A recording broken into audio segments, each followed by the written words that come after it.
Évaluer le chemin parcouru dans le cadre du suivi de la mise en œuvre par le gouvernement béninois des recommandations du Comité des droits de l'homme des Nations Unies et se ressourcer pour faire face aux défis à relever. C'est le principal objectif de cette session d'échange qui s'est tenue jeudi entre les organisations de la société civile, le Comité des droits de l'homme et le Comité des droits de l'enfant des Nations Unies.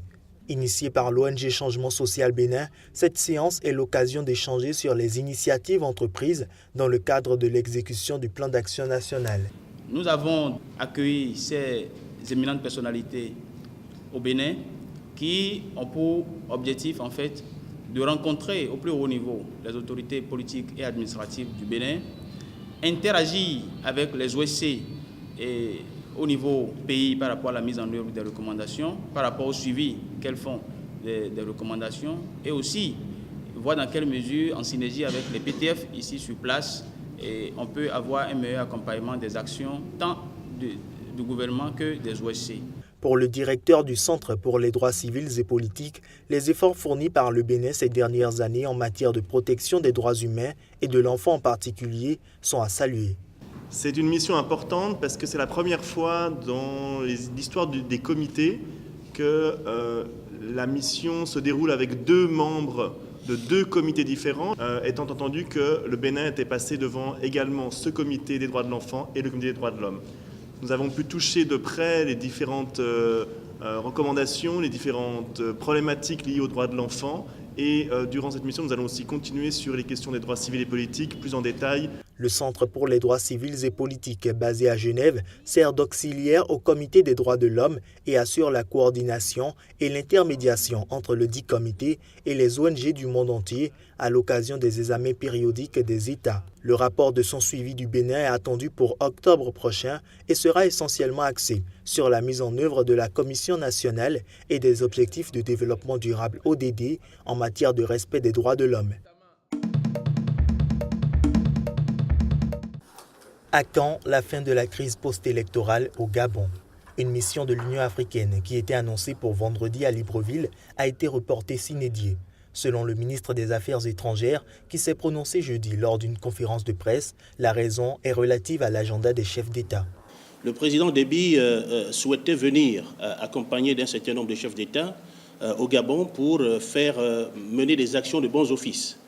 Il se trouve que pour des raisons de calendrier, cette mission a été reportée sine die. Il n'y a pas, comme vous le craignez, péril en demeure. Il n'y a pas dans notre pays une situation sécuritaire explosive, une situation humanitaire explosive qui justifierait une intervention plus ou moins musclée de la communauté internationale. Le ministre a rappelé que la mission de bons offices de l'UA était attendue pour des appels au calme et pour demander aux acteurs de la crise gabonaise de respecter les voies légales, réglementaires et constitutionnelles pour sortir de la crise. Un respect pour lequel a opté le camp de l'opposition. Jean Ping a finalement déposé jeudi un recours contre la réélection du président Ali Bongo, comme le lui suggérait la communauté internationale, pour gagner du temps et calmer les esprits dans la violente crise post-électorale. Nous avons déposé notre recours sur des éléments de fait. Très exactement, nous avons constaté qu'il y a des contradictions dans les chiffres qui ont été publiés par le ministre de l'Intérieur, par le gouverneur de la province du Haut-Ogooué et les PV en notre possession. Une partie des opposants contestait l'opportunité d'un recours comparant la Cour à la tour de Pise qui penche toujours du côté du pouvoir. Un pouvoir qui ne compte pas rester sans s'affirmer. Le porte-parole du gouvernement, Alain-Claude Billy-Binzé, a indiqué lors d'une conférence qu'Ali Bongo va également déposer un recours car, dit-il, il y a des anomalies très fortes dans les résultats en faveur de Jean Ping. Pour la 3e fois depuis son transfèrement en France fin avril, Salah Abdeslam, le principal suspect des attentats de Paris et de Saint-Denis, qui ont fait 130 morts le 13 novembre, n'a pas souhaité s'exprimer lors de son audition face au juge jeudi matin. Pendant 1h30 d'audition, le seul rescapé présumé du commando djihadiste des attaques de Saint-Denis a une fois encore exercé son droit au silence. Il a exercé son droit au silence pendant un interrogatoire qui a duré environ 1h30. Donc il a souhaité garder pour la troisième fois le silence suite aux questions qui lui ont été cette fois-ci posées par le juge. Lors de sa première comparution le 27 avril au Palais de justice de Paris, il avait assuré au juge antiterroriste vouloir s'expliquer ultérieurement. Cependant, il avait fait valoir son droit au silence une première fois lors de sa première convocation sur le fond du dossier le 20 mai, puis avait refusé le 7 juillet de se rendre à une nouvelle convocation des magistrats instructeurs.